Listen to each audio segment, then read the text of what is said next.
మీకు ఎన్నిసార్లు చెప్పాలమ్మా నాకు ఈ సంబంధాలు తీసుకురాకుండాని? అట్లా అంటే ఎట్లా బిడ్డ? ఎంతసేపు నీది నీకే కానీ మా బాధ అర్థం చేసుకోవా? నీకు పెళ్ళి కావాలి, పిల్లలు ఉండాలి, నీ సంతోషమే మా సంతోషం రా. సరే మీ ఇష్టం, ఇదే లాస్ట్ అండ్ ఫైనల్. మళ్ళీ ఇంకొకసారి మాత్రం ఇది రిపీట్ కావద్దు. ఆ అబ్బాయి కనుక ఒకవేళ కట్నం తీసుకుంటా అంటే మాత్రం ఈ పెళ్ళికి నేను ఒప్పుకోను. ఏం మాటలే అవి? కట్నం తీసుకోని వాళ్ళు ఈ రోజులలో ఎవరున్నారు చెప్పు? సరే ముందైతే అక్కడికి వా, ఎట్లయితే గట్లాయా లే. సరే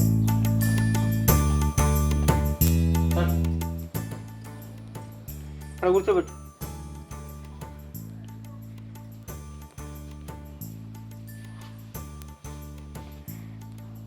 బావగారు చూశారా అమ్మాయి?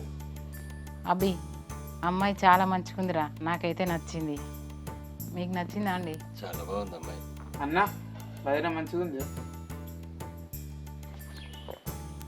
సరే కానీ కట్న కానుకల గురించి మాట్లాడు. బావగారు, అమ్మాయి అబ్బాయి ఇద్దరికి నచ్చింది. మరి మీరు ఏమేమి పెట్టుబోతలు ఇస్తారో చెప్పండి ఒకసారి. ఏం పెడతారేంది అని అడుగుతున్నారు ఏంటండి? వాళ్ళకు 5 ఎకరాల భూమి ఉంది, ఆ భూమి ఆమె పేరు మీద చేయమని చెప్పండి.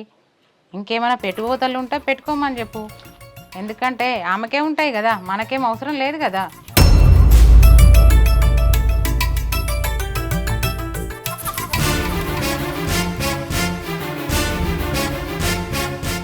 అయ్యో అక్క, 5 ఎకరాల భూమి మాకెక్కడిది?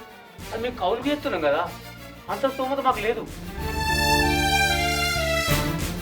అయ్యో వదిన, ఆ 5 ఎకరాల భూమి మాది కాదు, మా బావోళ్ళది. వాళ్ళు దుబాయ్లో ఉంటాళ్ళు, అందుకనే మాకు కౌలు చేసుకోమని ఇచ్చిళ్ళు. మాకు ఏ భూములు జాగలు లేవు వదిన. ఎవరు చెప్పిల్లో మీకు? ఆ భూమి అయితే మాది కాదు. ఏంటి ఆస్తిపాస్తులు లేవ్వా? ఆస్తి మూరడు ఆశ బారడు.